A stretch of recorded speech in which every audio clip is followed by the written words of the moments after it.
예. 하나중심 성경 강의 제8강 아피에미 용서 제목으로 말씀드리겠습니다. 마태복음 18장 21절 합독하시겠습니다.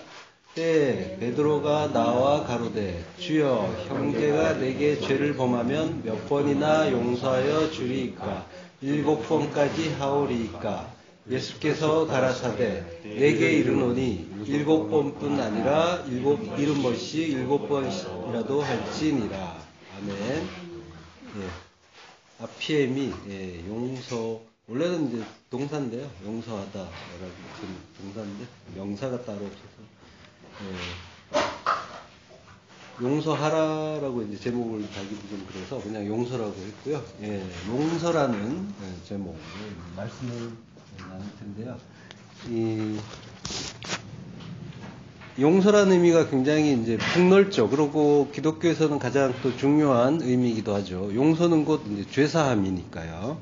지금 이제 베드로가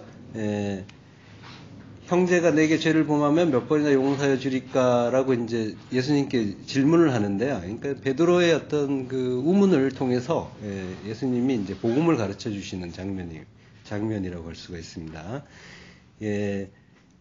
이 마태복음 18장 21절부터 이제 끝까지 이 35절이죠. 까지 나오는 그 이야기는 이제 마태복음에만 나옵니다. 복음서에서. 그래서 다른 복음서에서는 나오지 않고요. 베드로의 이제 이 질문을 통해서 예수님이 이제 독자들에게 비유를, 뒷부분에는 이제 비유가 나오잖아요. 1만 달란트 빚진 자가 나오는데, 그걸 통해서 이제 진정한 용서가 뭔지를 이제 가르쳐 주시는 장면인데요. 이 시간에는 이제 21절, 22절만 가지고 이제 나눠보겠습니다. 그때의 베드로가 나와라고 하죠. 그때는 이제 토테라고 합니다. 그 18장 같은 장이죠. 위에 보면은 1절에 보면은 거기에도 그때라는 말이 나와요. 근데 거기에 그때는 토테가 아니라 엔 에케인의 테호라라는 말이에요. 호라가 때라는 뜻이고요. 이제 에케인에는 이제 지시대명사죠. 그래서 그때라고 이제 번역을 해 놓은 거예요. 에는 전치사고 테는 관사입니다. 그래서 여기 호라라는 이제 말이 때. 그래서 그때라고 하는데요. 요거는 이제 앞선 사건 과 이제 이렇게 같은 시점에 나올 때, 연이어서 이렇게 일어날 때, 어떤 일이 일어날 때 이제 쓰는 표현이 엔 에케인의 테호라예요. 근데 본문에 이제 우리 여기 베드로가 나오는 이때는 토테인데, 이제 요거는 이제 어떤 특정한 시점을 나타내기보다는 이제 사건이 전환될 때 쓰는 말이죠. 뭐 비슷한 게 우리말에는 이제 뭐 한편 뭐 이런 표현들이 있는데, 이제 성경에서 이제 그때라고, 의미도 이제 그렇고 비슷하고요. 이제 이 21절, 22절 이하의 이제 내용은 이제 앞에 것과는 다른 이야기다, 다른 주제다라고 이제 전환되는 그런 상황인 거죠. 베드로가 주여 형제가 내게 죄를 범하면 몇 번이나 용서하여 주리까라고 해요. 그리고 이제 7번까지 하오리까라고 이제 덧붙이는 거죠. 보통 이제 우리가 다른 사람이 나에게 뭔가 죄를 범하면, 잘못을 하게 되면은 보통 몇 번 정도 용서를 해주세요. 다른 사람이 내게 죄를 범했습니다. 죄를 범했다는 거는 사소한 잘못은 아니라는 거죠. 보통 이제 우리는 한 번 정도 하면은 잘했다라고 하는 거죠. 아량이 넓다, 관대하다 이렇게 얘기를 하죠. 그러나 이제 다른 사람을 이제 용서해 줄 때 이제 그 다음에 붙이는 말이 있잖아요. 뭐가 없을 거라 그러죠. 이게 뭐가 없다 그러죠 보통. 국물도 없다 그러죠. 국물이 없다가 아니라 국물도 없다. 이거는 이제 건더기도 없고 국물도 없다 이런 말이 되는 거죠. 희곡 작가 중에 이제 이근삼이라는 분이 계세요. 이분 작품 중에 어떤 제목이 있냐면은 국물 있사옵니다 라는 이제 제목의 이 곡이 있어요. 그러니까 곡물이라는 말은 우리가 이제 지금 쓰는 말이 이 곡물도 없다라는 말이 이제 5, 60년대에 나온 말이에요. 그 이제 이 곡물이 싸웁니다도 이제 60년대에 나온 희곡입니다. 근데 이제 그 주인공의 어떤 그런 국물을 찾기 위한 그 분투. 어떻게 하면, 그러니까 국물은 이익을 뜻하는 거죠. 그래서 수단과 방법을 가리지 않고 자기가 원하는 것을 채우기 위해서 열심히 달려서 그걸 이제 얻어내는. 그래야, 열심히 해야 얻어낼 수 있다는 걸 또 이제 보여주기도 하죠. 물론 이제 그 자체가 목적은 아니고, 이제 세태를 보여주면서 풍자하는 그런 의미가 있는 그런 작품인데요. 근데 이제 그걸 통해서 이렇게 보면은 인간들은 모두가 진짜 중요한 그 핵심, 그 껌덕이를 보지 못하고 그 국물에 연연하면서 영혼을 바쳐서 열망을 위해 그 멸망을 위해서 열심히 달려가는 모습들을 볼 수가 있죠. 그러니까 세상의 그런 국물보다 훨씬 더 중요한 그 진짜 중요한 핵심을 가진 그런 사람들은 그거 몇 방울 더 있고 없고에 연연하지 않고 그 다툼에서 자유로울 수가 있게 되는 거죠. 이 자유가 용서받은 자들의 특권인 거죠. 연연하지 않고 그것들의 의미를 알아서 그 돼지들의 그 쥐염 열매 다툼에서 빠져나오는 거. 예, 그게 이제 이 용서받은 자에게서만 나오는 그런 자유인 거죠. 이 아피엠이라는 말이 이제 용서하다는 뜻이에요. 이 단어가 이제 그 용서는 죄사함이라고 했잖아요. 이제 베드로도 이제 그런 의미로 쓴 거예요. 형제가 나에게 죄를 범하면이라고 이제 했잖아요. 그러니까 자기에게 죄를 진 자를 어떻게 용서하느냐. 물론 이제 베드로의 어떤 경험이나 그런 생활 속의 어떤 그런 이야기를 한다고 했지만은 성경 기자는 그리고 예수님은 그걸 통해서 우리에게 이제 복음을 이제 설명해 주시는 거죠. 인간은 처음에 시작 자체를 죄인으로 시작했죠. 그래서 반드시 용서를 받아야 되는 자인 거죠. 죄사함을 받아야 거기에서 이제 풀려나고 자유로울 수 있게 되는 거죠. 그러니까 용서를 받지 못한 상태에서는 바꿔서 말하면 구원이겠죠. 구원을 받지 못한 상태에서는 인간은 누구나 붙잡혀 있다는 거죠. 억눌려 있고 포로가 돼 있고 매여 있고 그런 존재가 인간인 거죠. 인간의 근본인 거죠. 적신으로 태어났지만 그래서 아무것도 매인 게 없는 것 같지만 사실은 죄로 매여 있는 그런 상태가 인간의 처음 자리인 거죠. 요한복음 11장 44절 죽은 자가 수족을 배로 동인채로 나오는데 그 얼굴은 수곤에 쌓였더라. 예수께서 이르시되 풀어놓아 다니게 하라 하시니라. 나사로가 이제 풀려나는 장면이죠. 죽었던 나사로가 그 예수님의 말씀에 의해서 이제 그 무덤문이 열게 하시고, 그러고 나사로를 꺼내게 하시고, 그러고 풀어놓아 주라고 하는 거죠. 그러니까 요게 요 한 장면에 인간의 모든 그 인생과 역사가 다 들어있는 거죠. 그러니까 인간은 무덤에서 시작하는 거죠. 죽은 시체에서 시작을 하는데 거기에서 하나님이 말씀을 주시고 그 진리의 말씀에 의해서 꺼내져 나오고 그러고 풀려나는 거죠. 풀어놓아서 다니게 하라. 이 다니게 하라라고 하는데 이제 다닌다는 말은 이제 슈파고예요. 그리고 하라는 말이 아피엠입니다. 그러니까 자유롭게 풀어주라라는 그런 의미인 거죠. 다니게 하라는 말이. 그러니까 세상에서 포로로 종으로 이제 모든 인간이 살고 있어요.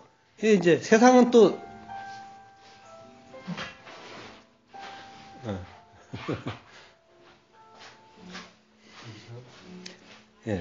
세상에서 포로로 종으로 살고 있는데 세상은 나잖아요. 세상은 내가 또 세상이잖아요. 그러니까 결국 뭐예요? 잡혀 있는 거는 세상에 잡혀 있는 것 같지만 나에게 잡혀 있는 일이기도 하죠. 물론 이제 그 죄라는 것 자체가 나에게 이제 있는 상태니까 그 죄가 곧 나고 그래서 나에게 붙잡혀 있는 상태. 그걸 이제 죽은 상태라고 한다고 했잖아요. 네크로스. 그러니까 우리가 타인의 시선을 의식할 때 부자유스럽죠. 예, 잠옷 입고 나갈 수는 없잖아요. 근데 뭐 요즘 뭐 잠옷 입고 다니는 사람도 있긴 하더라고요. 예, 뭐 그럼 샤워를 하다가 이제 나갈 수는 없죠. 어쨌든 그래도 된다는 얘기가 아니라 그러지 못하는 이유는 타인의 시선이라는 거죠. 그 이제 다른 사람의 시선에 의해서 시선이 부담스러워서 그런 식으로는 안 하는 거죠. 이걸 하고 안 하고의 문제가 아닙니다. 그걸 해야 된다, 안 한다 이런 의미가 아니라 그러한 그 모양 자체 그런 그 상황 자체가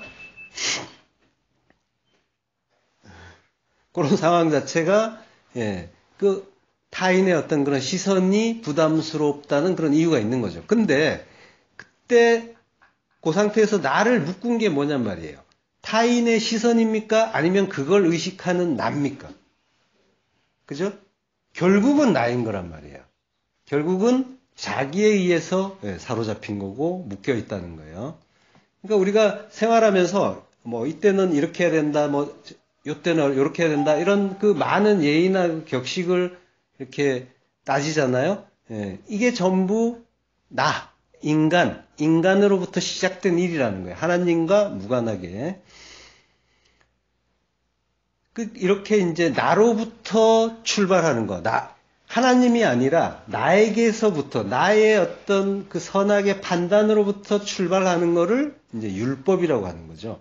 뒤에서도 나오겠지만은, 그러니까 결국 이제 우리가 자유롭게 되는 거, 빠져나오는 거는, 그리고 그 죄에서 용서받는다고 하는데 그 죄와 같은 의미인 그 율법에서 빠져나오는 게 되는 거죠.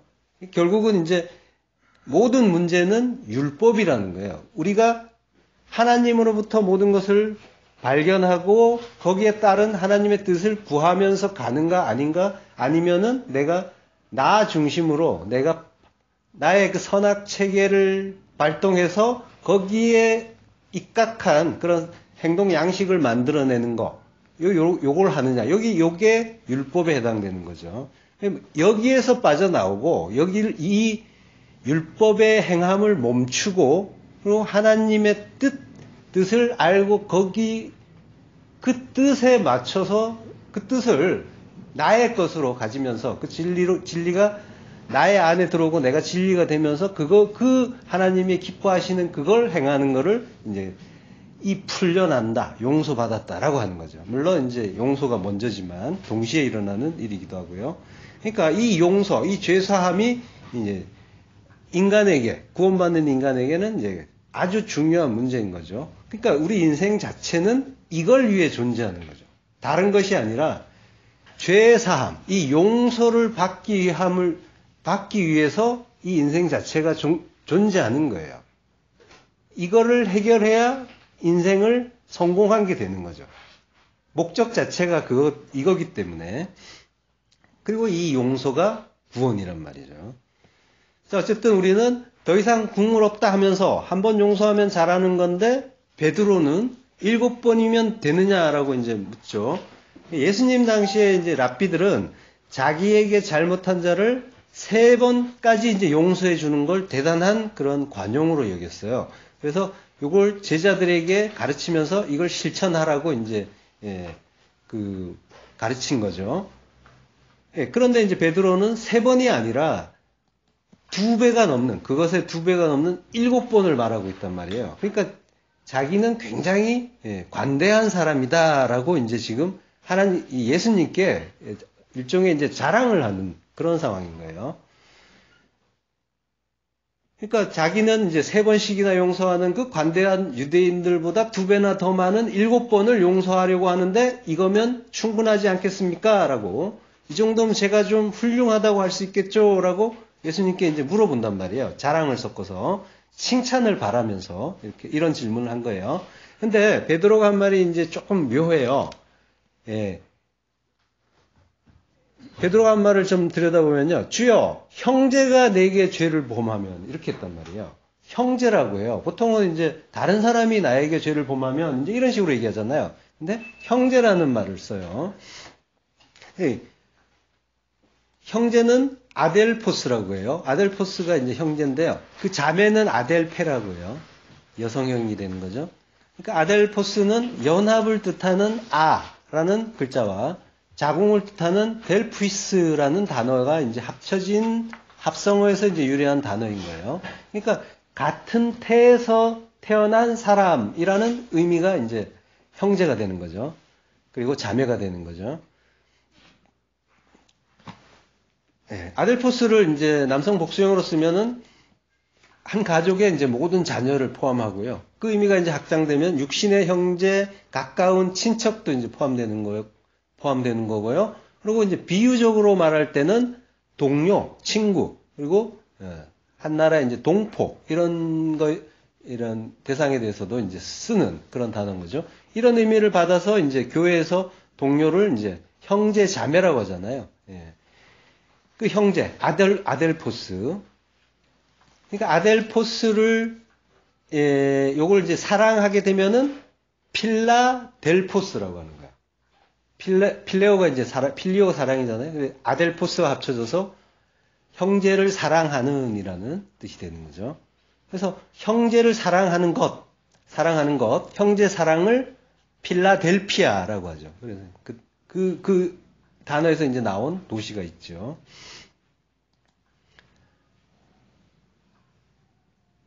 예. 그러니까 형제 자매라는 호칭은 이제 이 아델페에서 나온 거죠. 근데 이제 성경을 보면은 가짜 형제가 있다고 해요. 형제가 같은 태에서 난 자들인데, 근데 그런 의미를 아예 안 쓰면 남이라고 하면 되는데, 가짜 형제, 거짓 형제가 있다고 해요. 갈라디아서 2장 4절. 이는 가만히 들어온 거짓 형제 까닭이라. 저희가 가만히 들어온 것은 그리스도 예수 안에서 우리 가진 자유를 엿보고 우리를 종으로 삼고자 함이로되라고 해요. 이 가만히 들어온 거짓 형제, 파레이삭토스, 몰래 들어온, 그리고 푸시다 델포스, 푸시데스가 이제 거짓말 한다는 그런 의미고요. 거짓말하는. 그리고 아델포스, 형제가 합쳐지면 푸시다 델포스가 되는 거죠. 이제 성경에서 거짓말이라는 거는 남을 속이든 그걸 이제 거짓말이라고 하지 않죠. 진리를 말하지 못하면 이제 그걸 거짓말이라고 하는 거예요. 그러니까 거짓 형제, 푸시다 델포스가 교회에 가만히 들어왔대요. 파레이삭토스, 몰래 들어왔대요. 이 떠오르는 어떤 단체가 있죠. 이러한저런 이제 이단들. 지금 이제 신천지가 그 코로나 사태와 관련해서 이제 복잡한 상황이에요. 그래 뭐 시설이 폐쇄되기도 하고 그 바람에 이제 교회들마다 그 사람들이 이제 스며들까봐 가만히 들어올까봐 신경을 이제 많이 쓴다고 해요. 그거 아니어도 물론 이제 경계의 대상이지만, 근데 이제 바울은 그런 이야기 하는 건 아닐 거예요. 물론 이제 갈라디아서 내용은 그 유대인들이 가져온 다른 복음에 대한 그 경계를 말하고 있기는 해요. 갈라디아서를 보면은 이제 바울이 그 갈라디아 교인들에게 인사를 이제 처음에 서신서에 보면 인사를 하잖아요. 근데 인사가 끝나자마자 하는 말이 뭐냐면 다른 복음을 너희들이 받아들였다고. 이런 말을 한단 말이에요. 그러니까 굉장히 급한 마음인 거죠. 막 애통하면서 급한 마음으로 또 상황 자체가 이제 심각하기도 하고 하기도 하고 이러니까 이 다른 복음에 대한 말을 다짜고짜 꺼내는 그런 장면을 볼 수가 있어요. 마치 그 피를 토하는 그런 심정으로 외치는 것 같은 그 절절한 바울의 말이 이제 갈라디아에서 6장부터 나와요. 인사말이 5절까지 나오는데 1장 5절까지 나오는데 1장 6절부터 보면은 바로 다른 복음을 이야기해요. 한번 같이 읽어보시죠. 그리스도의 은혜로 너희를 부르신 이를 이같이 속히 떠나 다른 복음을 따르는 것을 내가 이상하게 여기노라. 다른 복음은 없나니 다만 어떤 사람들이 너희를 교란하여 그리스도의 복음을 변하게 하려 함이라. 그러나 우리나 혹은 하늘로부터 온 천사라도 우리가 너희에게 전한 복음 외에 다른 복음을 전하면 저주를 받을지어다. 우리가 전에 말하였거니와 내가 지금 다시 말하노니 만일 누구든지 너희가 받는 것 외에 다른 복음을 전하면 저주를 받을지어다. 예. 굉장히 좀 강경한 어조로 말하고 있죠. 다른 복음을 너희가 따르는데 그런 복음을 따르면은 저주받아 막 이런단 말이죠. 근데 이제 그 6절을 보면은 이같이 속히 떠나 이렇게 이제 말한단 말이에요. 그러니까 가르쳐주고 돌아서서 온 지 얼마 안 됐는데 금방 홀라당 다른 복음에 이제 넘어간 그런 상황인 거죠. 예. 이게 이제 후토스라고 해요. 이렇게. 예. 이런 방식으로. 그리고 타케오스, 빨리, 급히, 즉시. 그리고 메타티데미, 바꾸다, 변절하다, 옮기다. 예. 예. 인사말 하자마자 너희가 어떻게 이렇게 빨리 변하느냐 이러면서 탄식을 하는 거죠. 그러면서 이제 탄식과 함께 이 책망하는 그런 심정이 같이 이제 담겨져 있는 말이 너희가 어떻게 이렇게 빨리, 이토록 빨리 이렇게 옮기느냐 이제 이렇게 이 표현 속에 들어있는 거죠. 이같이 속히 떠나. 그 떠나에 해당하는 이제 단어가 메타티데스예요. 메타티데미예요. 메타티데미는 이제 자리를 옮기다라는 뜻을 지닌 그러니까 이 본문 속에서는 메타티데스고요. 이 원형은 이제 메타티데미고요. 요 현재 능동태형인 거예요. 그러니까 현재 능동태로 사용됐다는 거는 그들이 지금도 계속해서 자발적으로 참된 그리스도의 복음에서 떠나 거짓 복음의 길로 옮겨가고 있다라는 것을 지적하는 거죠. 근데 이제 이같이 속히 떠나라는 이 표현은 이 갈라디아 교인들이 단순히 시간적으로 빨리 복음을 저버리는 배교 행위를 했다는 그것만을 나타내는 건 아니에요. 물론 이제 그들이 시간적으로 신속히 다른 그 거짓 복음으로 떠나버린 것도 맞지만 여기에는 시간 개념 이상의 의미가 담겨 있는 거예요. 무슨 말이냐면 사도 바울은 너희들이 속히 떠났다라고 하는 거는 옛날에도 떠난 적이 있다는 거예요. 이토록. 이같이라는 말은 앞에 비유하는 말이 없잖아요. 인사말만 있잖아요. 이같이 속히 떠나. 그러니까 속히 떠난 적이 과거에 있었는데 그것처럼 속히 떠났다라는 말을 하고 싶은 거예요. 출애굽기 32장 8절 그들이 그들에게 명령한 길을 속히 떠나. 속히 떠나란 말이 있죠. 지금 바울은 이 구절을 이제 이야기하고 싶었던 거예요. 그래서 그 표현을 쓴 거예요. 이 이스라엘 그 백성들처럼 속히 떠났다라고 하고 싶었던 거죠. 그들이 떠나서 무슨 일을 했냐면요. 자기를 위하여 송아지를 부어 만들고 그것을 예배하며 그것에게 제물을 드리며 말하기를 이스라엘아 이는 너희를 애굽 땅에서 인도하여 낸 너희 신이라 하였도다. 속히 떠나 마헤르 수르. 마헤르가 빨리 급히 그리고 수르가 돌이키다 떠나다 빗나가다 이런 의미예요. 그러니까 사도 바울의 책망은 갈라디아 교인만이 아니라 지금 출애굽기의 그 구절을 인용해서 끌어서 지금 갈라디아 교인들을 야단치고 있는데 이거는 갈라디아 교인에게만 주는 말이 아니라 우리 모두에게 주는 그런 책망이라는 거죠. 그리고 그걸 알아듣는 자는 속히 돌아와야 한다는 의미까지 담고 있는 말이 바로 속히 떠나라는 그런 말인 거죠. 그 비교해 놓은 표가 있죠. 그러니까 속히 떠난 것은 이 출애굽기에서는 내가 그들에게 명령한 길이에요. 근데 갈라디아에서는 그리스도의 복음이요. 이게 같은 거라는 거예요. 내가 명령한 길은 뭐예요? 내가 길이고 진리잖아요. 나만 길이고 진리라고 하신 그 예수님의 길, 그 십자가의 길에서 떠난 거죠. 그게 이제 갈라디아 입장에서는 그리스도의 복음. 십자가에서 죽고 부활해야 되는 그 복음, 죽고 부활하는 그 복음을 이야기하는 거고요. 떠난 후에는 그리고 한 일은 출애굽기 32장에서는 자기를 위하여 송아지를 부어 만들고 그것을 예배하며 그것에게 제물을 드려요. 그리고 갈라디아 입장에서 보면 그리스도의 복음을 율법적으로 변하게 해요. 같은 이야기예요. 같은 그 내용이 율법적으로 율법의 행위인 거죠. 근데 이 송아지를 부어 만들고 거기에 이제 예배를 했단 말이에요. 그리고 제물을 드렸단 말이에요. 그러니까 하나님의 뜻을 알지 못하고 엉뚱한 하나님을 만들고, 근데 그게 누구를 위한데요? 나를 위하여, 자기를 위하여.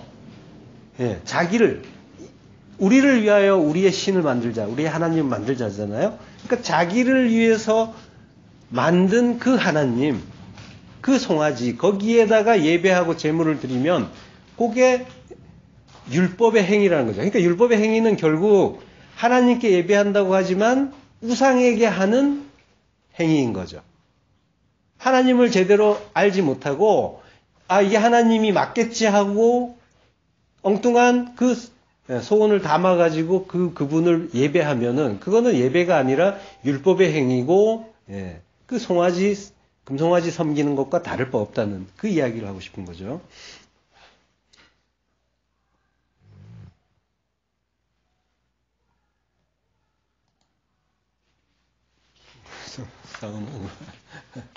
예, 그러니까 하나님이 명령하신 길, 그 길, 나만 길인 그 예수 그리스도의 길, 그게 바로 그리스도를 믿는 복음인 거고요. 거기에서 이제 그 그리스도를 믿는 믿음은 자기를 부인하고 사실은 부인 당하는 거고, 그리고 십자가 들고 따라가서 그리스도와 함께 십자가에서 죽는 거죠. 그러면 죽음에서 머물지 않고 하나님이 위로부터 거듭나게 부활시켜 주시는 거죠. 죽고 부활하는 복음, 육으로 죽고 영으로 부활했으므로 육에서 자유로운 복음, 그게 그리스도의 복음, 진리의 복음인 거죠. 근데 그 율법으로 매이는 그 일이 갈라디아의 교회에서 나타났고, 그게 그 이스라엘 백성들이 했던 것처럼 여전히 성경을 보는 독자, 우리에게도 나타나는 일이다라고 성경은 말씀하는 거죠. 자, 그 유대, 그 율법주의자들이 갈라디아에 와서 이제 이런 일을 한 거예요. 율법으로 이렇게 율법적인 행위를 하면서 이것도 해야 되고 이것도 해야 된다라고 한 거죠. 그러니까 하나님은 이런 분이야 하고 이제 가르쳐 주는데 그게 이제 엉뚱한 하나님, 금송아지 하나님인 거고요. 자기의 선악 체계로 돌아가서 하나님의 말씀까지도 자기의 선악 판단을 발동해서 이렇게 저렇게 지켜야 하는 걸로 보아버리는 것이 율법이라는 거죠. 그리고 그 율법으로의 회기를 이제 갈라디아 사람들이 했던 거죠. 요게 이제 다른 복음이에요. 그러니까 하나님의 말씀을 하나님의 뜻에 입각해서 깨닫지 않으면, 그러니까 하나님이 깨닫게 해주셔야 되는 거죠. 사실은. 어쨌든 성령의 조명을 받지 못하면 모든 말씀은 결국 자기의 선악 체계를 통해서 보게 되는 거죠. 그러면 율법이 되어버리는 거예요. 예. 율법의 의미는 이거란 말이에요. 말씀이나 생활이나 보이는 대로 보면은 그걸 율법이라고 하는 거예요. 나의 선악 체계를 통해서 보는 게 되니까. 하나님의 그 선하신 뜻 하나로 보는 게 아니라 나의 두 마음으로 보는 거죠. 그러면 보이는 것들을 실제라고 보게 되고 거기에 그것이 이제 그 나에게 가치 있는 것으로 이제 인식이 될 때 그게 이제 그러한 모든 것들을 율법이라고 한단 말이에요. 예. 그 속에 담긴 그 내용, 하나님의 그 참뜻, 우리에게 알려주시려고 하는 구원을 위한 참뜻, 그걸로 보여야만 그게 진리가 되는 거고, 하나님이 나에게 그 빛을 주신 게 되는 거고요. 눈을 뜨게 해주신 거고, 그걸 이제, 진리라고 하는 거죠. 가만히 들어온 거짓 형제는 이제 율법주의 이제 유대인들이에요. 그들이 이제 가르친 게 이제 행위의 율법이었단 말이에요. 그래서 이제 그 바울이 그 갈라디아에서 이제 10장에서 바로 그러거든요. 그리스도 예수 안에서 우리의 가진 자유를 엿보고 우리를 종으로 삼고자 한다라고 한 거예요. 이게 이제 다른 복음인 거죠. 자유를 엿보고 종으로 삼는 거. 그러니까 예수님이 십자가에서 죽으심으로 모든 죄의 속박에서 벗어나 자유케 된 것, 풀려나게 된 게 교회인데 거기에 행위의 율법이 들어와서 교회를 율법의 종으로 다시 만들려고 속박하려고 했던 거죠. 근데 이게 이제 성경은 전부 내 안에서 일어난 일이라고 했잖아요. 그걸로 보여야 된단 말이죠. 그러니까 그 이야기가 나의 이야기, 내가 하나님의 그 뜻을 알고 그리고 진리를 안다고 하는데 근데 수시로 나의 그 두 마음으로 모든 걸 보아버리고 거기에서 나의 감정이 발산되고 또 두려움이, 염려가, 불안이, 공포가, 스트레스가 이런 것들이 함께 나타나고 있다면은 이런 것들이 이제 나타나고 있다면 여전히 나는 그 거짓 복음에 사로잡힌 상태, 그 율법주의에 넘어간 상태인 거죠. 가만히 들어왔단 말이에요. 가만히 들어온, 몰래 들어온 거짓 형제라는 거는 그리스도의 복음을 듣고 진리를 안다고 하는 내 안에 과거에 믿었던 내 옛사람의 율법주의가 나도 모르게 나를 장악해가는 일, 요걸 함께 말하는 거죠. 그러니까 사도 바울의 그 질책은 바로 나에게 주시는 말씀인 거예요. 우리가 순간순간 물론 육을 입고 있는 동안에는 어쩔 수는 없어요. 근데 이제 그거 뭔지 깨달으라고 지금 계속해서 이제 강조하는 거죠. 선진들이. 그러니까 진리를 안다고 하는데 그 나의 그 선하게 두 마음으로 바라보고 그것들의 어떤 그 의미를 내가 규정해버리고 내가 마음에 들어 안 들어 기분 나빠하고 속상해하고 불안해하고 염려하고 그 속에 담긴 일은 전부 하나님이 주시는 구원의 그 선물인데 은혜의 선물인데 그걸 나의 두 마음으로 보니까 나의 그 선악의 그 기준은 그거였잖아요. 손해와 이익. 손해 나면 손해라고 생각하고 악이라고 생각하고 그래서 기분 나빠하고 속상해하고 이러는 거죠. 이 모든 일들이 푸시다 델포스, 거짓 형제 한 배에서 났는데 아델포스가 한 배에서 난 형제잖아요. 한 배에서 나왔지만 거짓말하는 형제. 이게 이제 푸시다 델포스에 담긴 의미인 거죠. 진리를 말하지 못하고 진리 아닌 거짓, 그 율법을 말하는 내 옛사람에게 놀아나는데 이거는 저주받을 일이다라고 바울이 강조하는 거예요.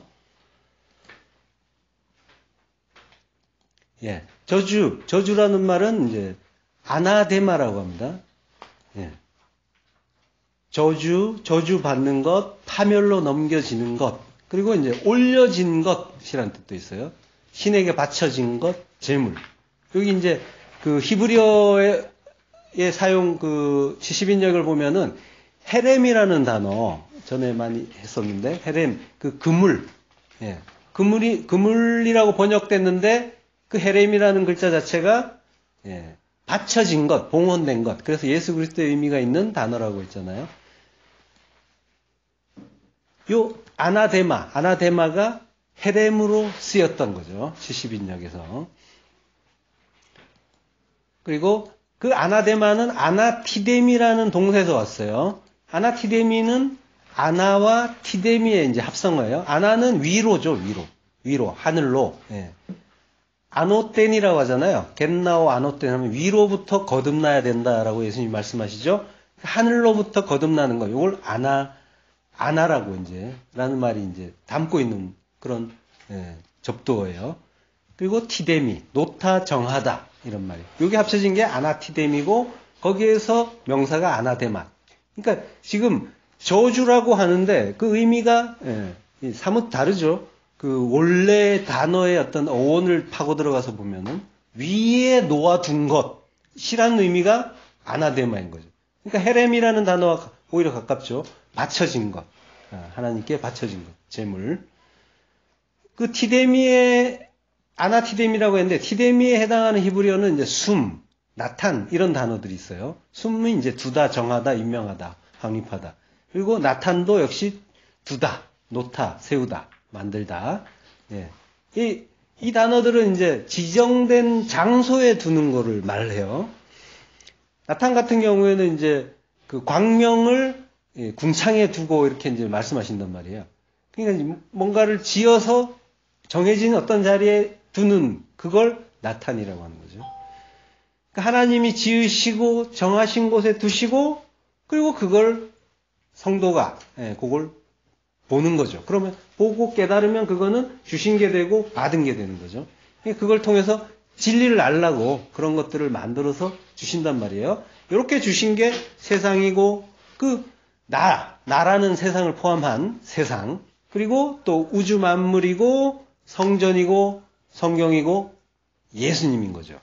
하나님이 그 주신 것들이 뭐가 뭔지 알게 된 자들, 진리로 받은 그 자들은 위로부터, 하늘로부터 받은 게 되니까 하나님이 주신 티데미 하신 것들이 되죠. 그러면 이제 이게 아나티데미가 되는 거죠.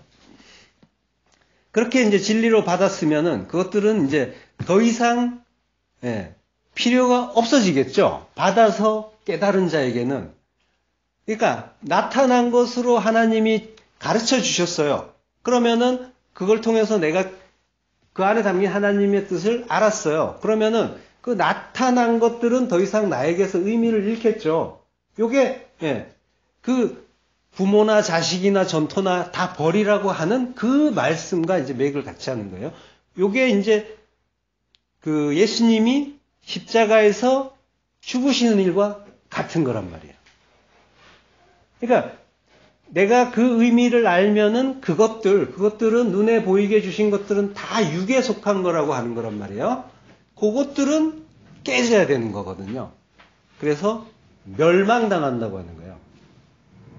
더 이상 필요가 없으니까. 삭제가 돼야 되니까.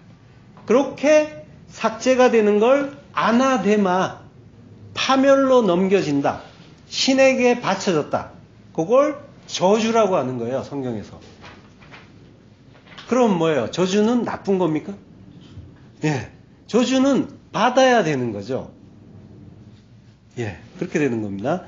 신명기 21장 23절. 그 시체를 나무 위에 밤새도록 두지 말고 그 날에 장사하여 내 하나님 여호와께서 내게 기업으로 주시는 땅을 더럽히지 말라는 하나님께 더럽히지 말라. 나무에 달린 자마다 하나님께 저주를 받았음이니라. 나무에 달려 저주를 받았다고 해요. 그런 분이 있죠. 바로 예수님이시죠. 갈라디아 3장 13절. 그리스도께서 우리를 위하여 저주를 받은 바 되사 율법의 저주에서 우리를 속량하셨으니 기록된 바 나무에 달린 자마다 저주 아래에 있는 자라 하였음이라. 하나님이 저주를 하신단 말이에요. 근데 신약에서 설명을 해주는데 나무에 달린 자마다 저주 아래에 있는 자인데 그분이 그리스도라고 하시는 거예요. 그리고 우리를 위하여 저주를 받으셨다고 하는 거죠. 그러니까 우리를 위하여 저주를 받으셨다는 거는 그분만 저주를 받으면 끝나는 게 아니라 따라오라고 하셨잖아요. 그러니까 이걸 아는 자들은 예수님을 따라가서 함께 나무에 저주받은 자로 매달려서 죽어야 되는 거죠. 그러면 뭐예요? 저주라는 건 뭐예요? 결국 하나님이 저주하시는 거는 다른 복음, 율법인 거네요. 보이는 거네요. 나타내 주신 것들이네요. 그러니까 그것들은 그 의미만 남고 없어져야 된다는 거를 저주라는 그 단어 속에 넣어서 주신 게 되는 거죠. 갈라디아 3장 10절. 무릇 율법 행위에 속한 자들은 저주 아래에 있나니 기록된 바 누구든지 율법책에 기록된 대로 모든 일을 항상 행하지 아니하는 자는 저주 아래에 있는 자라 하였음이라. 율법책에 기록된 자로 항상 행한대요. 항상 행한다는 말은 엠메노예요. 머무르다, 남아있다. 이 말은 이제 주로 70인역에서 쿰이라는 단어로, 역어로 사용돼요. 그러니까 율법은 육적인 모든 것, 땅적인 모든 것을 말하는 거죠. 그러니까 하나님은 그거 싫다고 하시는 거죠. 저주하시죠. 그러니까 왜냐하면 하나님은 새 창조를 하셔야 되니까. 새 창조는 영의 나라잖아요. 육의 나라가 아니라. 육은 무익하고 살리는 것은 영이라고 하셨죠. 그러니까 육을 삭제하고 영으로 살리는 방식으로 하나님은 새 창조를 하고 계시단 말이죠. 그러니까 그것들은 다 하나님 앞에서 저주를 받고 죽어서 영으로 새롭게 돼야 되는 거죠. 그러니까 하나님의 저주는 뭘 하시겠다는 거예요? 영으로 살리는 저주라는 거죠. 네가 가진 거 그거 내가 너무 싫어하는 건데 너를 둘러싸고 있는 그 율법, 그 겉껍질, 그래서 그거 타작마당에 집어넣고 열심히 쳐서 내가 그거 다 벗겨버릴 거야. 그거 가증한 것 저주받을 거니까. 라고 하시는 거죠. 그러니까 뭐예요? 저주하시는 하나님이 알고 보니까 사랑의 하나님인 거죠.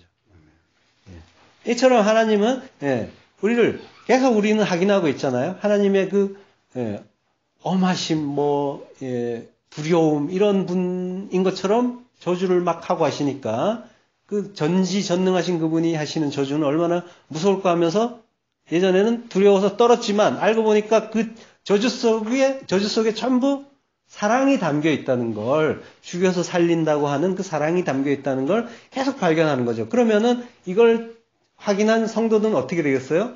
하나님의 그 야단치심이 무섭고 떨려서 숨는 게 아니라, 아담과 하와처럼 숨는 게 아니라 오히려 그 하나님을 더욱더 끌어안을 수가 있게 되는 거죠. 얻어터지면서도 그 사랑을 알기 때문에.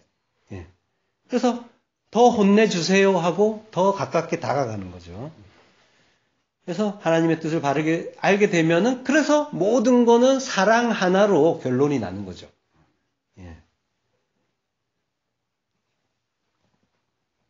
성경을 줄이고 자꾸 이렇게 짜게 되면은, 쥐어짜게 되면은 남는 거는 사랑 하나밖에 없잖아요. 그리고 그 사랑의 내용이 11조란 말이죠. 그 모든 말씀 중에 하나. 그 하나만 그게 사랑인 거죠. 예수 그리스도로 나타나신 거고요. 그걸 또 다른 말로 진리라고도 하는 거고요. 참된 뜻이니까요. 그러니까 나의 두 마음 율법으로 보게 되면 하나님 앞에서 떨면은 반드시 율법의 행위가 나오는 거죠. 도에 지나게. 그 행위가 나오는 거죠. 그걸 이제 다른 복음이라고 하는 거예요. 헤테로스 유앙겔리오. 헤테로스는 또 뭐라고 했습니까? 다르지만 같은 다른 거라고 했죠. 다른 것 같지만은 다른 게 아니라 원래는 같은 거다. 그래서 헤테로스예요. 가만히 들어온 거짓 형제, 가만히 들어온 그 율법, 너희 속에 들어있는 그 모든 율법, 내가 저주해서 다 도말할 거야. 그 저주 어디에서? 나무에서, 십자가에서 내 아들 예수와 함께 죽이고 함께 부활하겠다라고 하시는 거죠. 그게 그 함께 죽어야 되는 그 옛사람, 그게 헤테로스의 유앙겔리오인 거죠. 다른 복음. 이게 이제 하나님의 크신 저주고, 저주 속에 들어있는 아들들만 알아먹는 이제 사랑인 거죠. 오늘 본문에서 베드로가 그 몇 번이나 용서하여 주리까라고 해요. 용서한다는 말이 이제 아피엠이라고 했어요. 아피엠이는 아포와 히엠이 보내다라는 단어가 쓰신 거예요. 그러니까 아포라는 말은 이제 뭐뭐로부터 분리를 이제 나타내는 그런 전치사예요. 그리고 이제 히엠이 보내다 가게 하다. 이제 여기서 있는데 1차적으로는 이제 보내버리다라는 그런 뜻이죠. 근데 헬라어에서는 이제 이 아피엠이는 이제 그 용례가 굉장히 많아요. 성경에서 보면은 아내와 인연을 끊어버린다, 이혼하다 이런 의미도 있고요. 아피에미가. 그리고 숨이 완전히 떠나버린다. 그러니까 죽는다의 의미도 있는 거죠. 그리고 채권자로서의 권리를 완전히 포기한다. 그래서 탕감한다. 이런 용례로도 이제 쓰여요. 이 지금 바로 밑에 이 18절, 23절부터 나오는 게 이제 1만 달란트 빚진 자. 그 비유잖아요. 거기에서 나오는 말이 이제 그 탕감해주는 그 의미인데, 요게 이제 아피에미로 쓰인단 말이에요. 죄사함, 용서와 같은 의미란 말이죠. 그러니까 아피에미라는 단어는 이제 근본적으로 보면은 원래 상태에서 완전히 떠나서 다른 상태로 가는 것이라는 의미죠. 그러니까 이혼이나 뭐 죽음이나 또는 탕감이나 이런 것들이 알고 보면은 같은 의미인 거예요. 그 옛사람과의 이혼인 거고, 옛사람이 죽는 거고, 그러고 나의 모든 어떤 죄가 탕감이 되는 그런 의미인 거죠. 본문에서도 이제 이 아피에미는 이제 상대가 자기에 대해서 잘못은 한 건 분명한데 그 잘못에 더 이상 개의치 않고 잘못을 하지 않았을 때와 똑같이 대하겠다라는 의미로 이제 아피에미를 쓴 거죠. 이건 이제 유보하는 게 아니죠. 형벌을. 유보하는 게 아니라 완전히 용서할 때 쓰는 단어가 이제 아피엠인 거죠. 이때 예수님이 이제 뭐라고 말씀하세요? 7번뿐 아니라 70번씩 7번이라도 용서하라라고 하시죠. 예. 그러면 이제 전부 계산하면은 산술적으로 계산하면 490번이 되죠. 예. 그럼 이제 이게 이제 예수님이 490번까지 용서하고 그다음부터는 물론 이제 그 정도로 이제 용서를 받아야 될 정도의 어떤 그런 일을 한 사람은 없겠지만 어쨌든 가능성은 있는 거잖아요. 그럼 491번부터는 용서가 안 된다 뭐 이제 이런 의미로 하신 말씀은 아니겠죠. 예. 자, 그 70번씩 7번이라는 말은 헵도 메콘 타키스 헵타라는 말이에요. 70번씩 7번이라고 하는데 이 구절은 이제 사실은 이제 70번씩 7번이라고 번역하기에는 좀 어려운 단어예요. 예. 그래서 이제 번역본들을 보면 좀 이렇게 서로 막 어긋나요. 개역 성경에 보면 70번씩 7번이라고 해요. 예. 근데 개역 개정에 보면은 7번을 70번까지라고 해요. 그리고 표준 세번역에 보면 70번을 7번이라도 이렇게 얘기해요. 그리고 공동 번역에 보면은 7번씩 70번이라도 이 서로 막 이제 경우에서는 두 가지니까 결국 두 가지를 서로 다른 해석을 막 이제 막 나눠서 하고 있단 말이죠. 예. 지금 이런 현상이 나타나는 이유는 그 70번에 해당하는 헵도 메콘 타키스 요 단어 때문이에요. 예.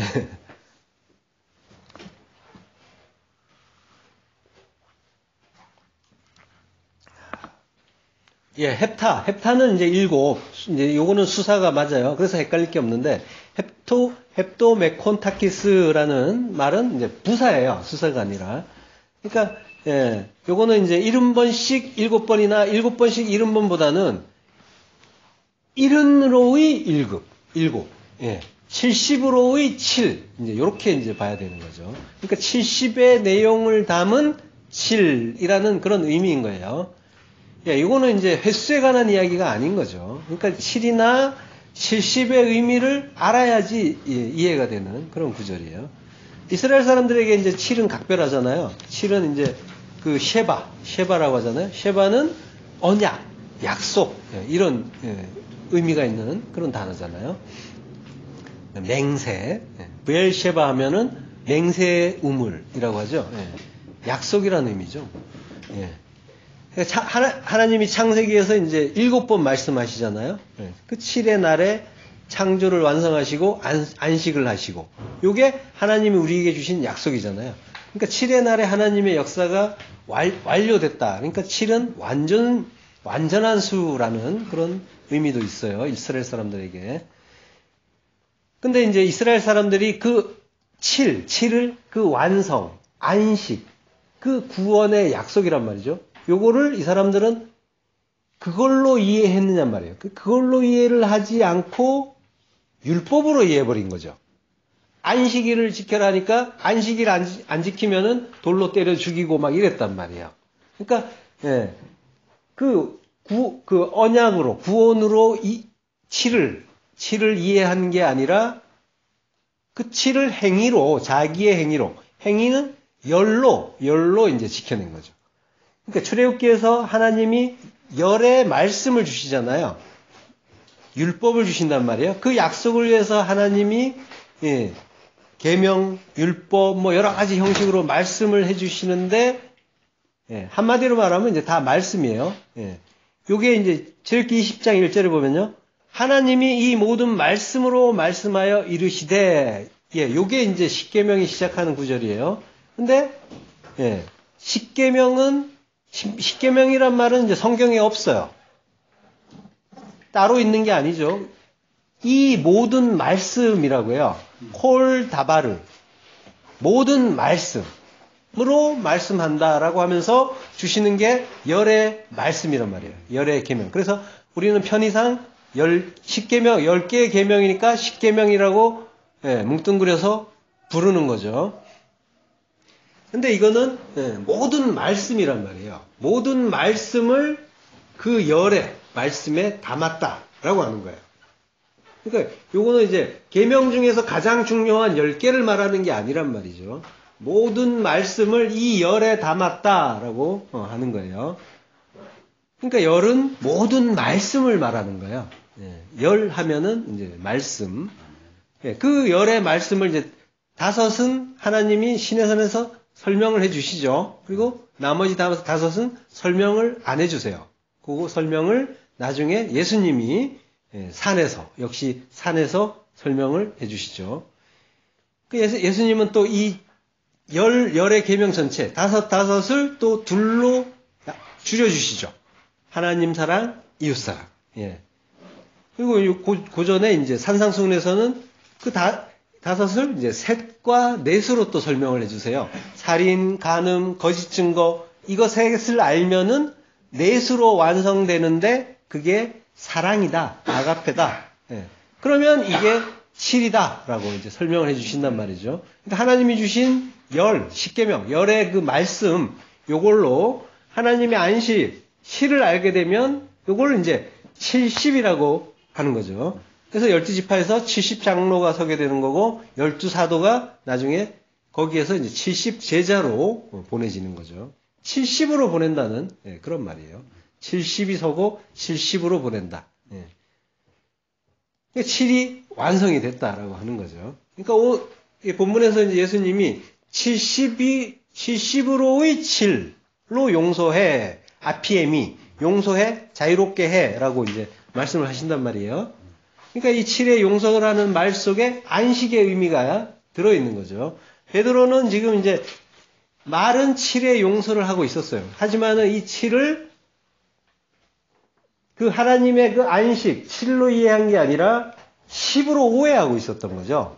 자기가 뭔가를 해서 자기 행위를 통해서 스스로 7의 안식에 도달하겠다라고 했던 거예요. 율법을 통해서 안식에 이르겠다라는 오해. 요게 이제 선악과 먹은 죄인들의 탐심이란 말이에요. 이제 베드로는 무의식 중에 제가 제 행위로 7이 됩니까? 안식이 됩니까? 이렇게 물은 거예요. 그러니까 베드로가 알고 있는 거는 그거밖에 없었으니까요. 그래서 베드로는 자기의 그 7의 용서라는 행위, 즉 열의 율법으로 7의 당도할 수 있느냐라고 물은 거고, 예수님은 그걸 받아서 구원을 가르쳐 주시는 거예요. 너희는 그 안식을 그 7을 율법으로 알고 있구나. 그게 아니라 70으로의 그 7, 그거여야 된다라고 이제 하시는 거죠. 그래, 이제 열의 7이 아니라 70의 7. 그러면은 70의 7. 70의 7은 뭐예요? 바꿔서 얘기하면 71회가 되는 거죠. 요게 뭔지를 알면, 주님이 저 용서를 어떻게 말씀하시는지, 이게 무슨 뜻인지를 알게 되겠죠. 그 70의 7, 71회가 나오는 곳이 어디죠? 다니엘서 9장에 나옵니다. 다니엘서 9장 24절, 내 백성과 내 거룩한 성을 위하여 71회로 70의 7, 그걸로 기한을 정하였나니 허물이 마치며 죄가 끝나며 죄악이 용속되며 영원한 의가 드러나며 이상과 예언이 응하며 또 지극히 거룩한 자가 기름 부음을 받으리라. 다니엘서는 이제 크게 이제 앞부분이 이제 1에서 6장까지 전반부고 7에서 12장까지가 후반부라고 해요. 그 1에서 6장은 이제 다니엘의 생애가 나오고 뭐 어떤 신앙의 어떤 그런 승리 사건들 나오죠. 그리고 간접 묵시가 나오고요.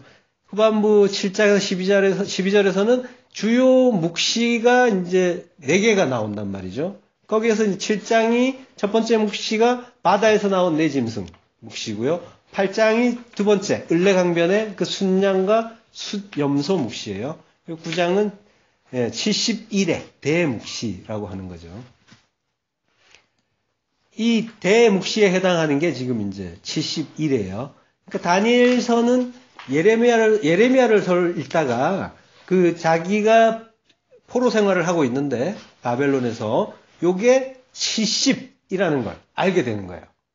포로 생활 그게 70이다라고 그 예레미야서를 읽다가 알게 돼요. 다니엘서 9장 1절 메대 족속 아헤수에로의 아들 다리오가 갈대아 나라 왕으로 세움을 입던 원년, 곧 그 통치 원년에 나 다니엘이 서책으로 말미암아 여호와의 말씀이 선지자 예레미야에게 임하여 고하신 그 연수를 깨달았나니 곧 예루살렘의 황무함이 70년 만에 마치리라 하신 것이니라.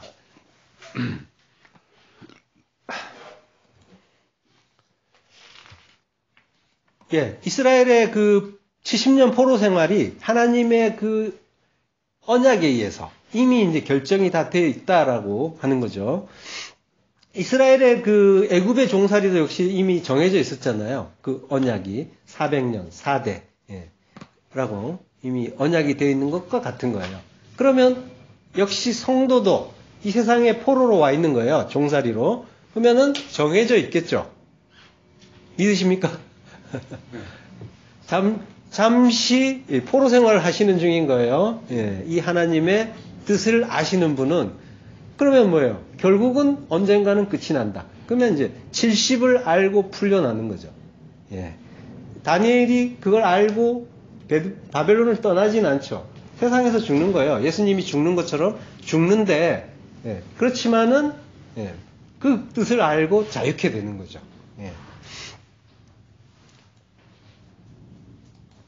우리의 포로 생활은 이미 정해져 있는 거예요. 그리고 때가 되면 풀려나는 거예요. 그 풀려나는 거는 70이라는 거죠. 70을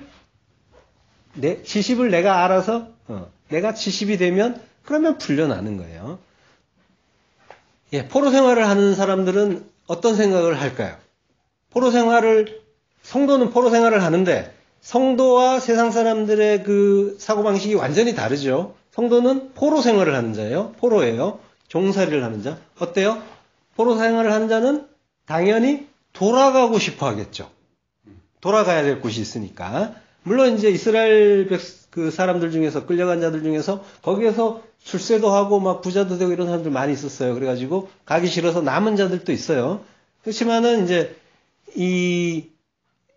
물론 이제 이해가 되죠. 굉장히 이제 이스라엘은 피폐하고 뭐 먹고 살기 힘들고 여기는 세계 최고의 강대국이잖아요.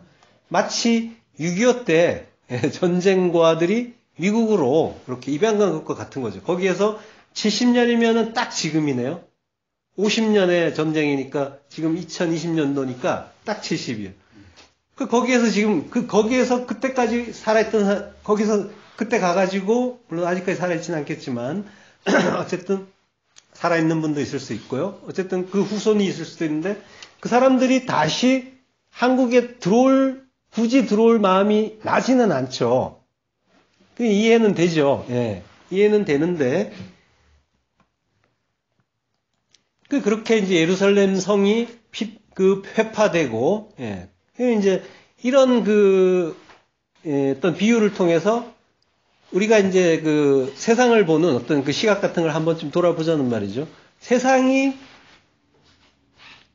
바벨론에서 잘 자리 잡고 있는 사람들에게 이스라엘이 좀 별로로 보이듯이,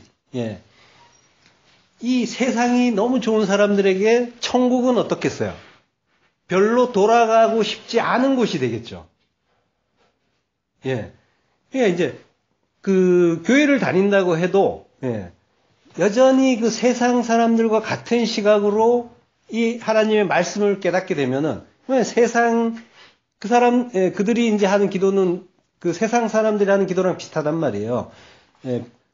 아픈 데가 있으면 병이 나았으면 좋겠어요. 사업이 잘 안 되면 잘 됐으면 좋겠어요.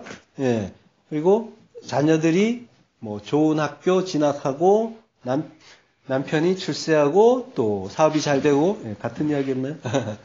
하여간 그런 거를 기도한단 말이에요. 그러니까 그 사람들에게는 이 세상의 것들이 당연히 더 중요하고, 천국, 그 본향은 보이지 않는 곳이 된단 말이에요. 그것과 마찬가지로, 그래서 그 천국을 본향으로 보지 못하면은, 그러면은 그 사람들에게 천국은 여기가 되는 거죠. 만약에 우리가 하나님의 참된 말씀을 찾는다고 하는 그런 사람들도 만약에 그 하나님의 어떤 뜻보다도 나의 어떤 그런 원함이 더 중요시되고 그것들이 해결되었으면 좋겠다라고 하고 있다면은 여전히 나는 천국이 본향이 아니라 바벨론이 본향인 그런 상태라는 거죠. 여기가 천국이고 내 본향인데 가긴 어딜 가 이러겠죠. 돌아갑시다 할 때. 가고 싶지 않단 말이에요. 가봐야 찍싸게 고생할 것 같은 그런 그 예감이 드니까 별로 가고 싶지 않은 곳이란 말이에요. 겨자씨 같은 곳이란 말이죠. 이스라엘로 돌아온 자들, 그 포로 생활에서 돌아온 자를 남은 자라고 했죠. 그 남은 자들이 예루살렘에서 하는 일이 뭡니까? 돌아가서 하는 일이 성전 재건인 거죠. 성전 다시 세우기. 성도의 그 거듭남이 이제 뭔가를 가르쳐주는 그런 일인 거죠. 그 70년의 이제 포로 생활이 끝나면 바벨론에서 풀려나 이스라엘이 자유가 된다. 바로 그 이야기를 71회로 다니엘에게 이제 가브리엘이 이제 설명을 해주는 거죠. 다니엘서 9장 21절. 곧 내가 기도할 때 이전에 환상 중에 본 그 사람 가브리엘이 빨리 날아서 저녁 제사를 드릴 때쯤에 내게 이르더니 내게 가르치며 내게 말하여 이르되 다니엘아 내가 이제 내게 지혜와 총명을 주려고 왔느니라.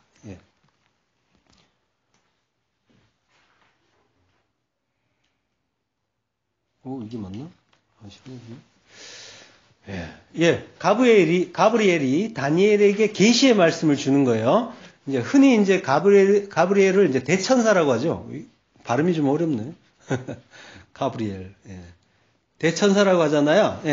다니엘에게 아마 이런 일이 있었겠죠. 그렇지만 성도는 이제 이 일을 나의 영적인 일로 이제 듣는 거죠. 성경은 내 안에서 일어난 일이라고 했으니까요. 가브리엘은 게베르, 강한 남자, 영웅, 이런 단어예요.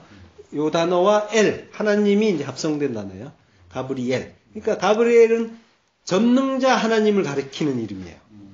하나님이 나에게 진리를 깨닫게 하시면 그 하나님은 나에게 능력의 하나님이 되시는 거죠.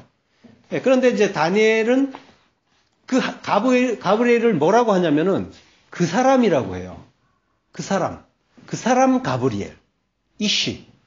하이씨. 관사를 붙여서. 그 사람이라는 지금 어떤 하늘의 존재가 왔는데 하이씨, 그 사람이라고 이제 한단 말이에요. 그러면 이런 호칭을 받는 하늘적인 존재가 누가 있습니까? 한 분밖에 없죠. 인자로 오시는 하나님, 예수 그리스도, 그 인자이신 가브리엘, 전능하신 하나님이 다니엘을 이제 가르치고 말씀을 해주시는 거예요. 가르친다, 말한다라고 한단 말이에요. 22절에 내가 가르치며 말하여 이르되. 그러니까 가르치고 말씀을 주시는 거예요. 그렇게 가르치고 말씀을 주면 지혜와 총명이 그 사람에게 주어지는 거죠.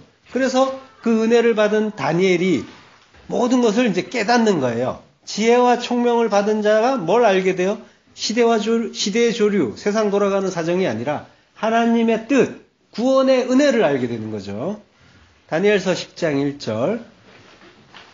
바사왕 고레스 제3년에 한 일이 벨드사살이라 이름한 다니엘에게 나타났는데 그 일이 참되니 곧 큰 전쟁에 관한 것이라. 다니엘이 그 일을 분명히 알았고 그 환상을 깨달으니라.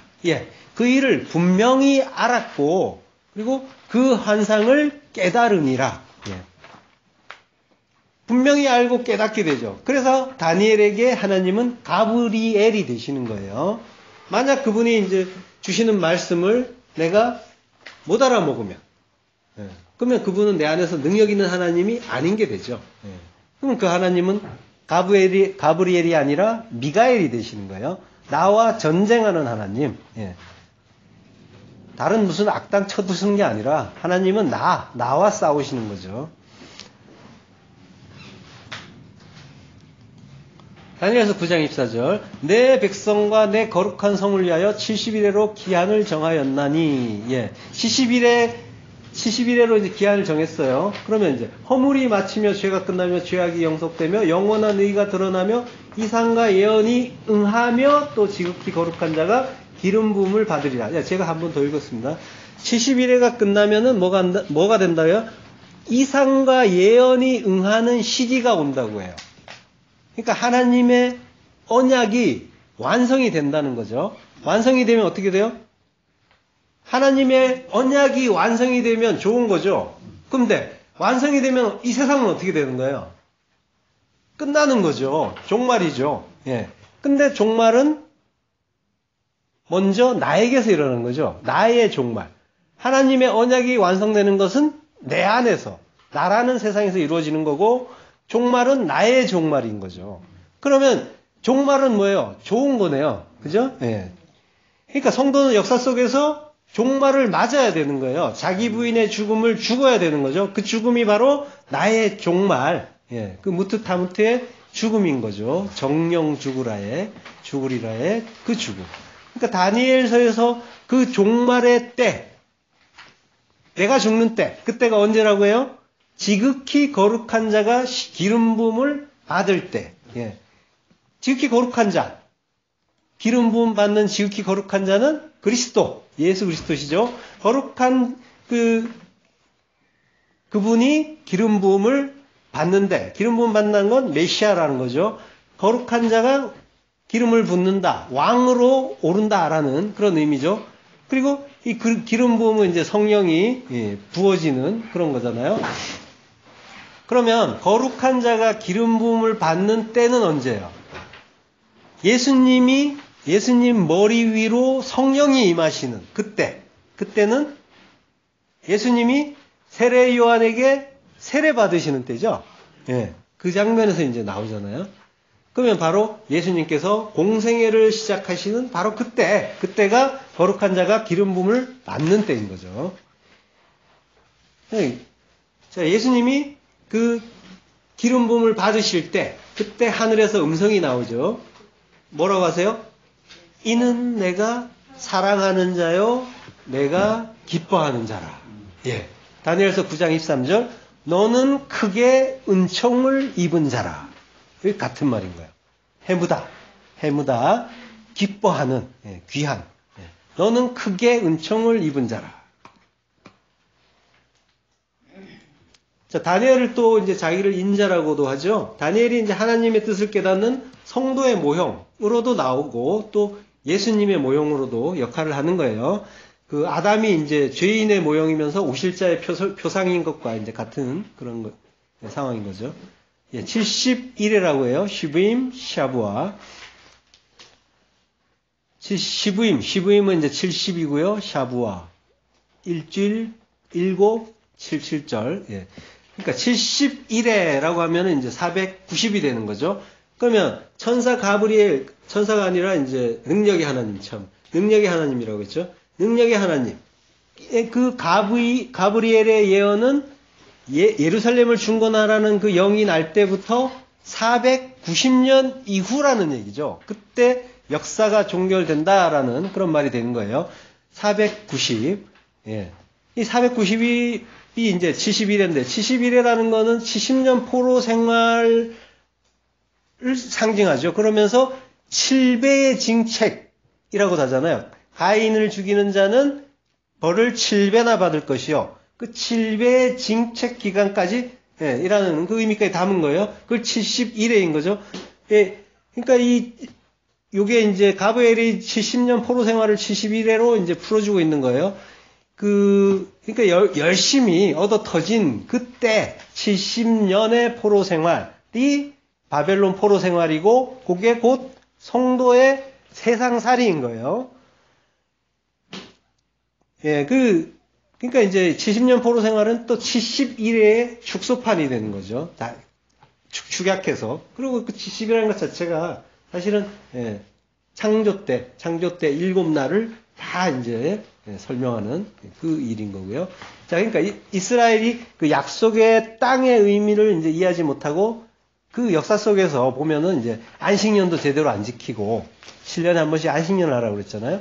한 번도 안 지키고 희년도 안 지키고 희년 되면은 예, 그 종들도 노예도 풀어주고 이렇게 했는데 그것도 안 지키고. 그러니까 그런 이 하나님의 어떤 그런 그 뜻을 깨닫지 못하는 그걸 예, 바벨론 이제 포로 70년으로 이제 이렇게 하신 경험케 하신 거죠. 하나님의 뜻을 깨닫게. 그리고 그 땅을 온전하게 이제 비워두는 그런 일까지. 그러니까 70일에 그 속에 이제 인류의 역사, 인간의 어떤 그런 모든 것들이 담겨 있는데 예수 그리스도가 완료하신 그 약속의 실체를 모르는 자들이 세상 권세 잡은 자의 종으로 살면서 하나님을 대적하는 그 현장, 요게 우리 인생이면서 이스라엘의 온 역사였단 말이죠. 그때 그 바벨론의 인자, 예수 그리스도의 그 모형인 그 다니엘이 나오고 그 다니엘이 바벨론에서 죽고 이스라엘이 풀려나는 그 일을 이제 보여주는 거예요. 그러면 이 예루살렘 성을 중건하라라는 그 명령, 이거는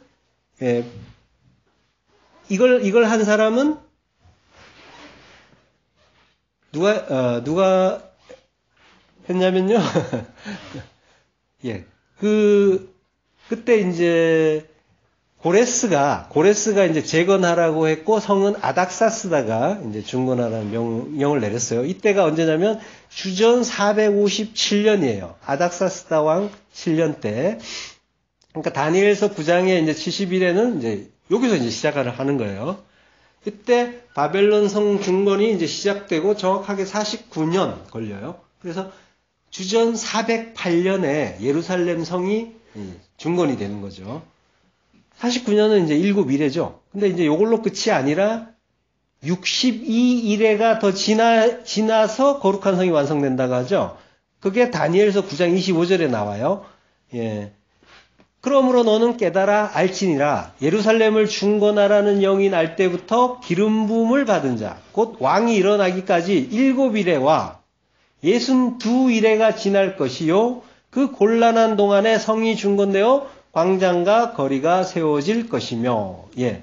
예루살렘 성 중건 명령이 떨어지고 7일에 만에 예루살렘 성이 중건이 됐단 말이에요. 예. 요게 이제, 예. 그리고 기름 부음 받은 자, 메시아, 그리스도, 헬라어로는 그리스도죠. 그리스도에 의해서 이스라엘이란 거룩한 성이 회복될 거다라고 하는 거예요. 그리고 이제 62일에가 이어지는데 7일에 동안의 역사 속에서 실제로 거룩한 성이 중건된 것은 BC 주전 408년이라고 했어요. 그때부터 62일에라면 언제죠? 62 곱하기 7인 거죠.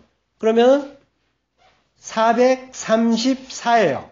그러면 주전 408년에서 434년이 지난 해는 언제냐면은 주후 26년이 됩니다. 그럼 26년에 무슨 일이 일어난다고요? 거룩한 자가 기름 부음을 받는다는 거죠. 그러면 그게 고일은 아까 예수님이 세례 받으시는 때라고 했잖아요. 그러니까 주전 26년에 예수님이 세례를 받으시는 거죠. 예수님이 공생애를 시작하신 때란 말이에요. 예수님이 공생애를 시작하신 것은 연세가 30. 예. 그러니까 주전 4년이 예수님이 태어나셨고, 그리고 예. 역사 속에서 보면 30에 정확하게 주후 26년에 30에 공생애를 시작하시는 거죠. 원래 이제 그 주전 주후 AD와 이제 BC의 구분은 예수님의 그걸로 나누려고 했던 건 맞아요. 맞는데 그걸 이제 집행하는 어떤 그 학자가 그걸 로마의 창건일로 이제 옮겨버린 거예요. 그래서 어떤 서력이 좀 바뀌었죠. 그 4년 전에 역사 속에서는 예수님이 주전 4년에 태어나시는 거예요. 자, 그러니까 예수님이 세례를 받으신 거는 그 기름 부음을 받은 자, 왕이 일어나기까지 7일에와 62일에가 지날 것이요 라고 했는데 정확하게 이제 62일에 다 합치면 69일에가 되는 때, 그때에 이제 세례를 받으신 거예요. 그러면 이제 한 일에만 남는 거죠. 70일이라고 했는데, 하나님이 그 지으신 이 역사는 이제 하나님의 그 은혜에 의해서 이 혼돈과 공허와 흑암인 우리가 이제 하나님이 거하시는 거룩한 초소가 되는 그 이야기하는 거란 말이에요. 요걸 이제 이스라엘 성 중건 뭐 이런 걸로 회파되고 중건되고 이걸로 보여주는 거예요. 가르쳐 주는 거예요. 근데 그것들은 전부 하나님의 은혜로 완성이 되는데 그건 전부 기름 부음 받은 자 메시아 그리스도에 의해서 성취가 된다라는 거를 그 이야기의 핵심으로 이제 우리에게 가르쳐 주시는 거죠.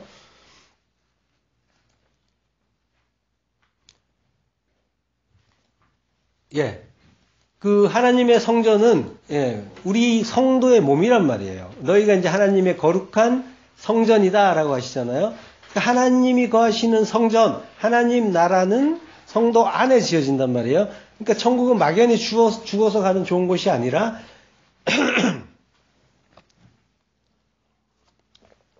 역사 속에서 성도 안에 이루어지는 나라인 거죠. 하나님의 은혜로 이루어진단 말이에요. 자, 그 70일에가 인류 전체의 역사인데 지금 69일에가 예수님이 세례를 받으시면서 완료가 됐단 말이에요. 그러면 이제 한 일회가 남았어요. 남은 한 일회는 이 앞에 있는 모든 그 69일의 전체를 품은 마지막 한 일회인 거예요. 그러니까 마지막 한 일회의 모든 역사가 이제 다 들어있는 거예요. 그러면은 그 마지막 한 일회 동안에 생길 일은 뭘까요? 요게 다니엘서 9장 26절에 나와 있어요. 62일의 후에 기름 부음을 받은 자가 끊어져 없어질 것이며 장차 한 왕의 백성이 와서 그 성읍과 성소를 회파하려니와 그의 종말은 홍수에 엄몰됨 같을 것이며 또 끝까지 전쟁이 있으리니 황폐할 것이 작정되었느니라.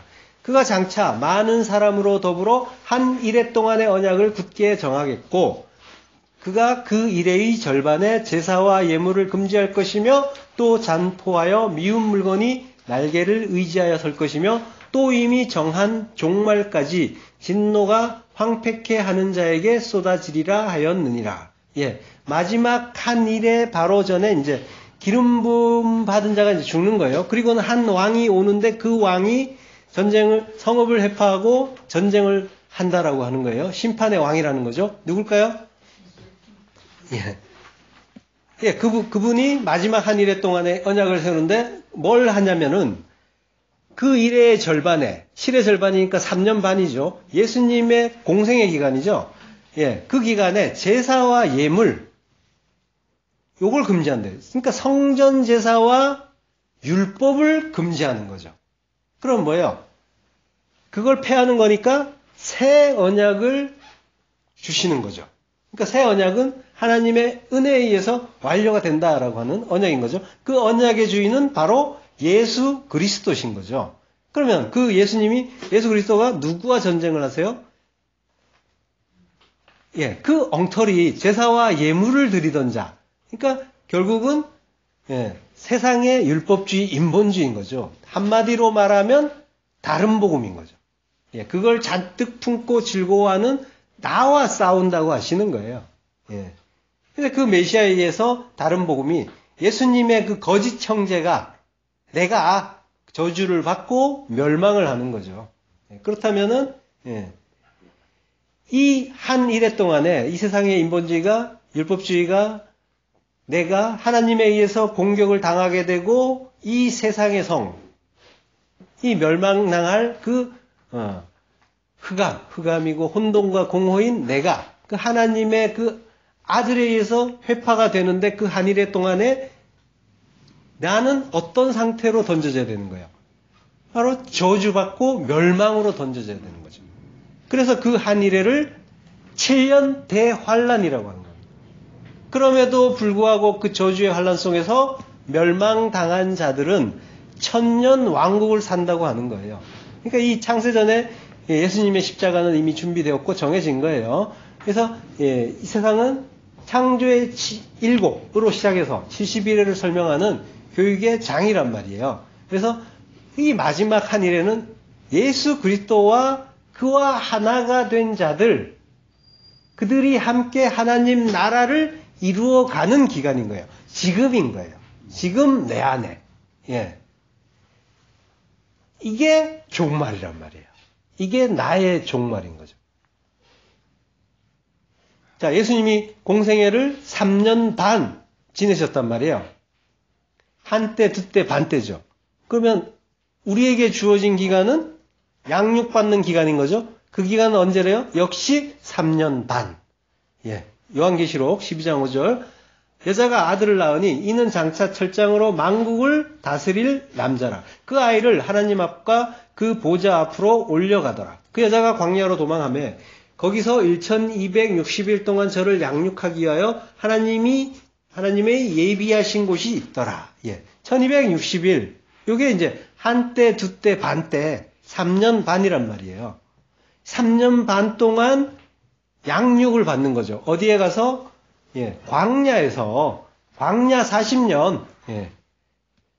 광야 40년이 이 성도의 인생이란 말이에요. 그, 한때, 두때, 반때, 3년 반, 반 이래의 그 기간을, 예, 우리가, 예, 광야에서, 광야의 삶으로 이 양육을 받기 위해서 광야를 도는 거죠. 그리고 44를 완성하는 에스카토스 코드란테스라고 하잖아요. 마지막 네 번째 조각, 예, 하나님이 셋이잖아요. 하늘의 수가 그 하늘이 찢어지고, 예, 우리를 집어넣어서 넷으로 완성시켜주는, 예, 그 성전, 그거 만드는, 그게 이제 광야 40년의 의미인 거죠. 예, 이 성경은 이제 처음부터 끝까지 전부 이제 그 66권을 모아서 이제 만든 책이 아니라 그 전체 책이 하나의, 예, 그 유기적인 책인 거예요. 그 하나가 전부 한 가지 주제를 말하고 있고 예수 그리스도의 그 은혜, 십자가 공로를 가르쳐주는, 예, 책인 거죠. 이걸 알 때 성경을 이제 구원의 책, 생명의 책이라고 하는 거죠. 만약에 이제 이게 내 안에서 이루어지는 하나님의, 예, 그 구원의 사역으로, 구원의 그 은혜로 보여지지 않으면, 그러면 이제 성경은 심판의 책들이 되는 거죠. 하나하나 나누어서 보니까 책들이 되는 거예요. 자, 성도 인생은 이 역사 속에서 하나님의 묵시, 하나님이 참으로 이루고자 하시는 그 뜻을 깨닫고 배우고 그리스도의 장성한 분량으로 자라나는 그런 기간이란 말이죠. 그 자라난다는 것은 그 사실상 우리 능력이 아니라 하나님의 은혜로 가능한 거죠. 그래서 양육이라고 하는 거예요. 하나님의 양육. 예. 그 광야에서의 양육. 그러니까 성도는 이 역사 속에서, 예, 열심히, 예, 하나님의 가르쳐 주시는 그 뜻을 따라서, 예, 감사하면서 배워가면 되는 거예요. 거기에 무슨 불평, 불만 굳이 가질 필요가 없다는 거예요. 나를 가장 잘 아시는 하나님이 나에게 가장 좋은 거를 계속해서 주고 계신 기간인 거예요. 양육을 위해서 주시는 그런 일들인 거예요. 우리에게 일어난 일들은 전부. 예. 그러니까 70이라는 그 안식의 완성은 우리가 열심히 뭔가를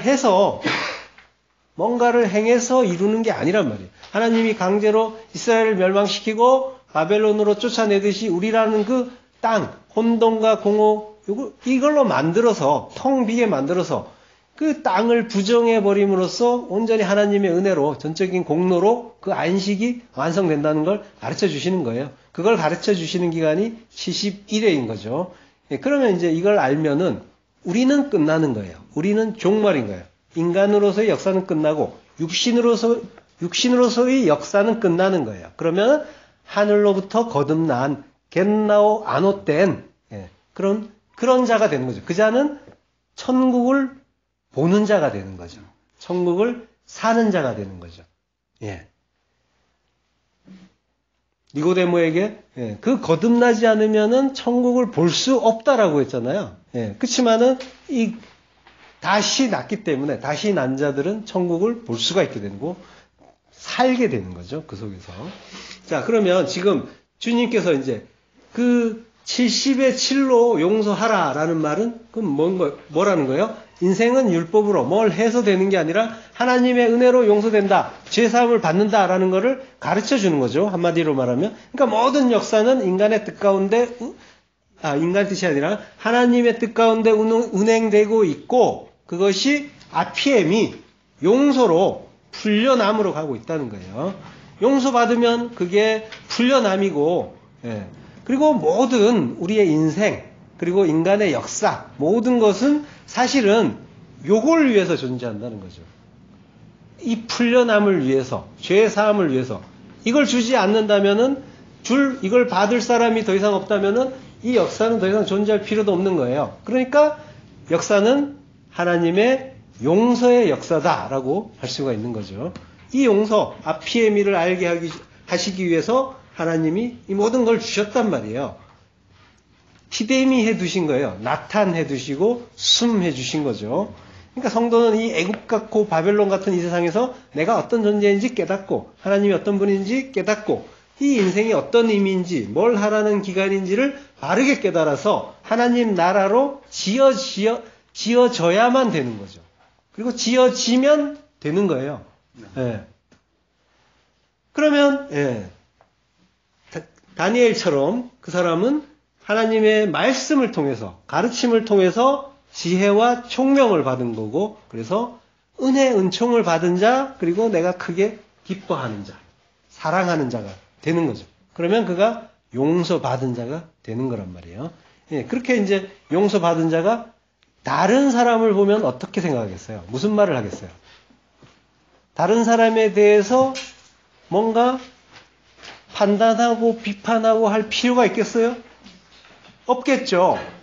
전에 진리를 모를 때는 그런 짓을 했지만 마귀짓 했지만 이제 하나님 은혜를 받고 내가 풀려난 자가 되면 용서받은 자가 되면 그 사람을 위해서도 너도 풀려나길 바란다고 하면서 안타깝게 바라보고 또 기도해 주겠죠.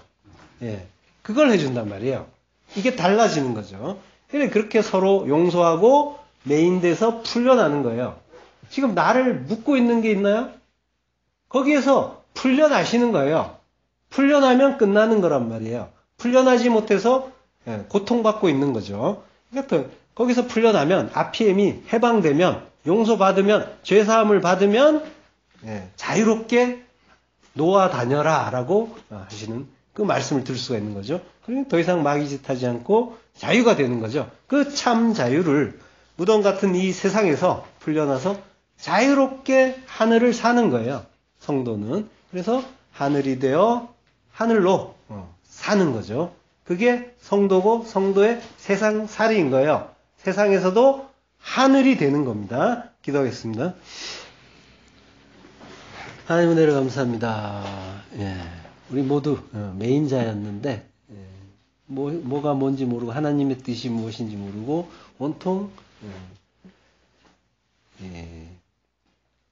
흑암 속에서 헤매이던 텅 비고 공허한 그런 저주의 땅이었는데 하나님께서 은혜로 모든 것 비우시고 또 그 속에 가르쳐 주시고 말씀 주셔서 그래서 지혜 주셔서 모든 것 진리 깨닫게 하시니 감사합니다. 하나님 저희를 이 아피에미로 모든 것 다 풀어서 자유케 하는 그 진리로 우리를 자유케 하시고 그리고 메인데 없이 하늘을 살게 하시고 또 우리 주위 사랑하는 이웃들을 향해서도 그 자유 보여주고 또 함께 누리는 그런 복된 성도 될 수 있도록 하나님 은혜를 내려 주옵소서. 예수 그리스도 이름으로 기도했습니다. 아멘. 수고하셨습니다.